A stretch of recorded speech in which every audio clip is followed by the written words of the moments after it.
بھائیو نماز شروع کرنے سے پہلے 8 چیزوں کا خیال رکھ لیں، اور یہ 8 کا فگر جو ہے وہ جنت کے 8 دروازوں کی نسبت سے، جو صحیح مسلم میں ہے کہ جو وضو کے بعد پڑھ لے اشہد واللہ الہ الا اللہ وحدہ لا شریک لہ واشہد ان محمدا عبدہ ورسولہ، تو جنت کے 8 دروازے اس کے لیے کھول دیے جاتے ہیں۔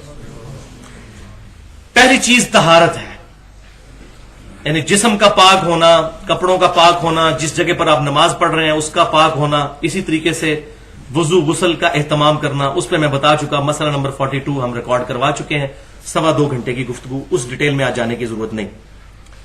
دوسری چیز صحیح بخاری اور صحیح مسلم کی متفق علیہ حدیث ہے کہ آپ صلی اللہ علیہ وسلم نے فرمایا کہ اعمال کا دار و مدار نیتوں پر ہے، نیت کے بغیر نماز درست نہیں ہے، کوئی بھی عمل درست نہیں، لیکن نیت زبان سے نہیں کرنی ہوتی۔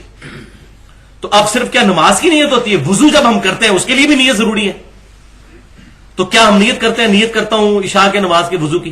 کسی نے کی ہے کبھی؟ یا نیت کرتا ہوں اس استنجے کی جو میں اب عشاء کی نماز کے لیے کرنے جا رہا ہوں؟ کبھی نہیں کرتے۔ نماز کے لیے الفاظ کیوں آئے؟ تو یہ علماء نے خود ڈیوائز کیے ہیں، خام خواہ امت کے اندر یہ چیز ایڈ کی۔ نیت دل کے ارادے کا نام ہے، آپ جب گھر سے چل پڑے آپ کی نیت ہوگی، زبان سے اس کو دہرانا نبی صلی اللہ علیہ وسلم سے، نہ صحابی سے، نہ کسی تابعی سے ثابت ہے۔ لہٰذا اس کو یہ بات کہنے میں آر نہیں، اور اس کو برا نہ مانیے گا۔ خود صوفیاء کے ہاں جو بہت بڑے امام مانے جاتے ہیں، مجدد الفسانی جن کو وہ کہتے ہیں، شیخ احمد سندی صاحب، انہوں نے اپنے مکتوبات میں لکھا ہے کہ زبان کے ساتھ نماز کی نیت کرنا بدعت ہے، یہ انہوں نے لکھا ہے۔ تو یہ بات میں ان کی، اگرچہ مجھے ان سے کئی معاملات میں بہت اختلاف ہے، لیکن ان کی اس بات کی میں تائید کرتا ہوں کہ واقعی ہی یہ بدعت ہے، ثابت ہی نہیں ہے۔ تیسری چیز صحیح بخاری اور مسلم کی متفق علیہ حدیث ہے کہ آپ صلی اللہ علیہ وسلم نے حکم فرمایا کہ جب بھی نماز پڑھنے لگو تو قبلہ رخ ہو جاؤ۔ تو ہماری مسجدیں عموماً قبلہ رخ ہوتی ہیں اور گھروں میں بھی ہم اہتمام کرتے ہیں، لیکن سفر کے دوران اپنے پاس قطب نما رکھنا چاہیے، یا جو نارتھ سٹار ہے رات کے وقت قطبی ستارہ، اس کو دیکھنے کا پتہ ہونا چاہیے۔ تو پاکستان میں جو قبلہ ہے وہ مغرب سے جنوب کی طرف 14 ڈگری ہے، ہمارے یہ جہلم سے لے کر اسلام آباد یہ تقریباً بنتا ہے۔ تو اس کا اہتمام کیا جائے، خصوصاً یہ پیٹرول پمپس پہ جو مسجدیں بنی ہوتی ہیں، مجھے بھی کئی جگہ اتفاق ہوا ان کا قبلہ بالکل غلط بنا ہوتا ہے۔ تو مسجدیں عموماً جو ہیں وہ ٹھیک ہوتی ہیں، ہمارے اسلام آباد کے اندر تو میں نے دیکھا ہے کہ بہت اہتمام کرتے ہیں، کئی مسجدیں جو ہیں وہ توڑوا کے انہوں نے ان کے قبلے صحیح کروائے ہیں آ کے گورنمنٹ کی طرف سے، لیکن باقی ہمارے اس جہلم شہر میں یا چھوٹے شہروں میں اس کا اہتمام نہیں ہوتا اس طرح۔ چوتھی حدیث صحیح بخاری اور صحیح مسلم کی متفق علیہ حدیث یہ بھی کہ آپ صلی اللہ علیہ وسلم سے پوچھا گیا کہ یہ بتائیے جو نماز میں ادھر ادھر دیکھتے ہیں لوگ، ان کے بارے میں آپ کیا فرماتے ہیں؟ تو آپ صلی اللہ علیہ وسلم نے فرمایا یہ شیطان کا اچکنا ہے نماز میں سے، نماز میں ادھر ادھر ایسے دیکھنا۔ پانچویں چیز صحیح مسلم میں حدیث ہے کہ آپ صلی اللہ علیہ وسلم نے فرمایا کہ جو شخص نماز میں یا دعا کرتے وقت آسمان کی طرف نظریں اٹھاتا ہے اس کو ڈر جانا چاہیے کہ اس کی نگاہیں اچک نہ لی جائیں۔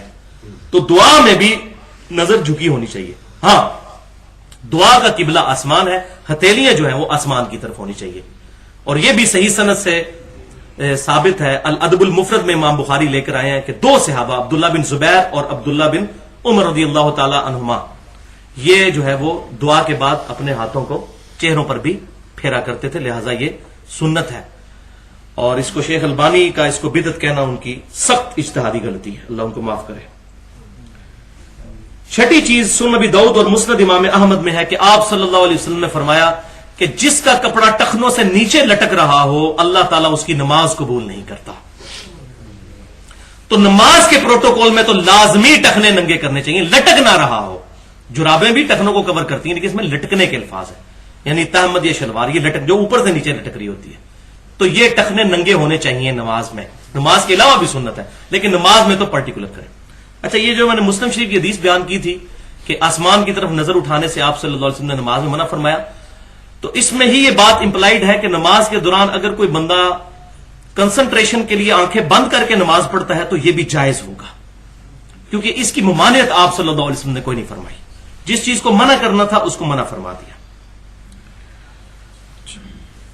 اور ساتھ ہی ساتھ اس بات کا بھی خیال رکھیں کہ نماز کے اندر ایک چیز جو ہے وہ پرٹیکولر ملتی ہے جس پہ پوری امت کا اجماع ہے، اور امام بہیقی کی جو الخلافیات کتاب ہے اس میں بھی صحیح سند کے ساتھ سیدنا عمر سے ہے کہ نمازی جو ہے وہ قیام کی حالت میں اپنی آنکھیں جو ہے وہ سجدے والی جگہ پر مرکوز کرے گا.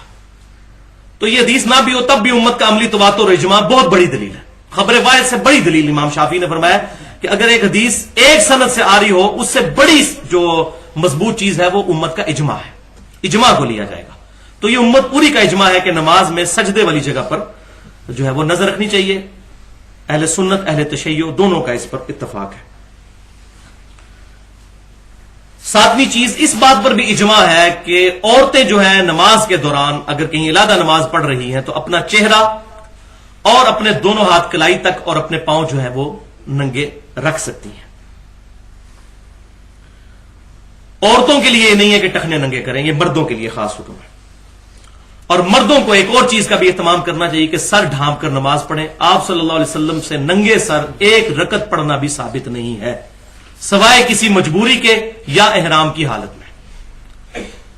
یہ بات الگ ہے کہ سر ڈھانپنا نماز کا حصہ نہیں ہے، لیکن ہمیں نماز میں جیسے کہ سورۃ الاعراف میں آتا ہے کہ اللہ کی مسجدوں میں زینت کے ساتھ آؤ، تو نبی صلی اللہ علیہ وسلم کی شکل مبارک کی نقل اتارنا یہ سب سے بڑی زینت ہے. تو آپ صلی اللہ علیہ وسلم نماز میں بھی اور نماز کے علاوہ بھی سر ڈھانپ کر رکھتے تھے. تو اگر کوئی بندہ نماز میں یہ تمام کرتا ہے اس کو اپریشیٹ کرنا چاہیے. جیسا کوئی بندہ اگر صرف عصر یا مغرب کی نماز پڑھتا اور باقی تین نہیں پڑھتا، اس کو یہ نہیں کہنا چاہیے کہ یہ بھی نہ تم پڑھو. تو یہ کہنا کہ جی نماز میں ڈھانپ لینا اور عام حالت میں نہ ڈھانپنا، ویسے ہی نہ ڈھانپو، یہ بات نہیں. نماز میں سر ڈھانپنے کا اہتمام کرنا چاہیے. آٹھویں اور آخری چیز اس کانٹیکسٹ میں یہ ہے کہ آج کے دور کا بہت بڑا مسئلہ ہے یہ موبائل فون. اور میں یہ سمجھتا ہوں یہ موبائل فون نے تو نمازوں کا سکون برباد کر دیا. اور نمازوں میں تو پھر بھی چلیں مسجد چھوٹی ہوتی ہے، لوگ ایک دوسرے کو گھور لیتے ہیں. آپ کو اگر حرمین شریف میں حاضری کا موقع ملے تو وہاں بڑی کوفت ہوتی ہے کہ طواف کعبہ کے دوران اتنے فون بجتے ہیں کہ ان کو آپ روکنا ہی ناممکن ہے. طواف کا مزہ خراب کر دیا. اور لوگ فون سن بھی رہے ہوتے ہیں، خالی جو ہے وہ بیل نہیں چل رہی ہوتی، سن بھی رہے ہوتے ہیں. تو اتنی بڑی نحوست پڑ چکی ہے کہ ہم لوگ کنسنٹریشن کے ساتھ نماز میں بھی موبائل کو سائلنٹ پہ لگانے کے لیے تیار نہیں. ہم نے کیا کمٹمنٹ اپنے رب کے لیے شو کرنی ہے؟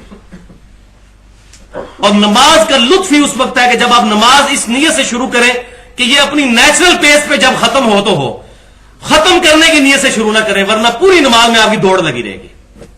بس نیچرل پیس میں آہستہ آہستہ پڑھتے چلے جائیں. جب بھی ختم ہو ایک دفعہ سٹاپ واچ لگا کے، میں نے تو ٹیکنیکلی اس کو ہینڈل کیا ہوا ہے کہ بالکل سکون سے نماز پڑھی، سٹاپ واچ لگا کے 6 منٹ میں 2 رکعتیں پڑھی جاتی ہیں. تو اپنا نماز کا ٹائم کیلکولیٹ کر لیں کہ اتنی رکعتیں میں نے پڑھنی ہے تو اتنے ٹائم میں گھر سے لے کر آیا ہوں. افراتفری کرنے کی ضرورت نہیں، ایک بار کیلکولیٹ کر لیں. تو یہ نماز کے سکون کے لیے بنیادی چیز یہ ہے کہ آپ کو نماز شروع کرتے وقت اس کو ختم کرنے کا خیال نہ ہے، بلکہ اس کو نیچرل پیس میں ختم کرنے کی کوشش کریں. اور آپ صلی اللہ علیہ وسلم کی حدیث بھی مسند امام احمد کی یاد رکھیے کہ آپ صلی اللہ علیہ وسلم نے فرمایا، اور یہ امام حاکم نے بھی نقل کی ہے، کہ سب سے برا چور وہ ہے جو نماز کا چور ہے. پوچھا کہ یا رسول اللہ صلی اللہ علیہ وسلم یہ نماز کا چور کون ہے؟ فرمایا جو اپنے رکوع اور سجدے صحیح طریقے سے ادا نہیں کرتا، نماز میں چوری کرتا ہے وہ. تو آپ دیکھ لیں، رکوع بھی مختصر اور اس کے بعد قوما بھی مختصر اور سجدے بھی فوراً اور جلسے میں بھی نہیں بیٹھنا اور فوراً دوسرے سجدے میں جانا، یہ عموماً نماز. اور بخاری اور مسلم کی متفق علیہ حدیث ہے، ایک صحابی بڑی تیزی سے نماز پڑھی، آپ صلی اللہ علیہ وسلم کے پاس آئے، آپ صلی اللہ علیہ وآلہ وسلم نے کو آ کر سلام کیا، آپ صلی اللہ علیہ وسلم نے وعلیکم السلام کہا اور کہا کہ دوبارہ نماز پڑھو. تم نے نماز نہیں پڑھی، نماز نہیں پڑھی. حالانکہ نماز پڑھ کے آیا تھا. اس نے دوبارہ پڑھی، پھر سلام کیا، آپ نے جواب دیا، فرمایا پھر جا کے نماز پڑھو، تم نے نماز نہیں پڑھی. 3 دفعہ اسی طریقے سے ہوا. اب راوی کہتے ہیں مجھے یاد نہیں، تیسری یا چوتھی مرتبہ آپ صلی اللہ علیہ وسلم سے اس نے ریکویسٹ کی، یا رسول اللہ صلی اللہ علیہ وسلم مجھے نماز کا طریقہ پھر سکھا دیجئے. تو آپ صلی اللہ علیہ وسلم نے فرمایا کہ دیکھو، جب تم نماز کا ارادہ کرو تو خوب اچھے طریقے سے طہارت حاصل کرو، اس کے بعد سکون کے ساتھ جو ہے وہ قبلہ رخ ہو کر کھڑے ہو جاؤ، پھر تکبیر کہو، اس کے بعد قرآن پاک میں سے پڑھو، پھر سکون کے ساتھ رکوع کرو، پھر سکون کے ساتھ جو ہے وہ رکوع سے سر اٹھا کر کھڑے ہو جاؤ حتیٰ کہ ہر ہڈی اپنی جگہ پر آ جائے، پھر سکون سے سجدہ کرو، پھر سکون سے سجدے کے ساتھ سر اٹھاؤ اور سکون سے بیٹھ جاؤ، ہر ہڈی اپنی جگہ پر آ جائے، پھر دوسرا سجدہ کرو، پھر دوسرے سجدے کے بعد بیٹھ جاؤ. یہ جو دوسرے سجدے کے بعد بیٹھ جاؤ الفاظ ہیں، یہ صحیح بخاری کے اندر الحمدللہ موجود ہیں انٹرنیشنل نمبر کے مطابق 6251. دوسرے سجدے کے بعد بھی بیٹھ جاؤ اور پھر دوسری رکعت کے لیے کھڑے ہو. لہذا جس مسلم کی یا بخاری کے طرق میں یہ نہیں آتا کہ دوسرے سجدے کے بعد بیٹھ جاؤ تو وہاں عدم ذکر شمار ہوگا. جب ایک جگہ ذکر ثابت ہو جائے تو دوسری جگہ, ورنہ تو اس کے اندر تو آپ صلی اللہ علیہ وسلم نے فرمایا نہیں کہ سبحان ربی العظیم پڑھو, تو دوسری حدیثوں میں موجود ہے, لہذا اس میں امپلائڈ ہوگا.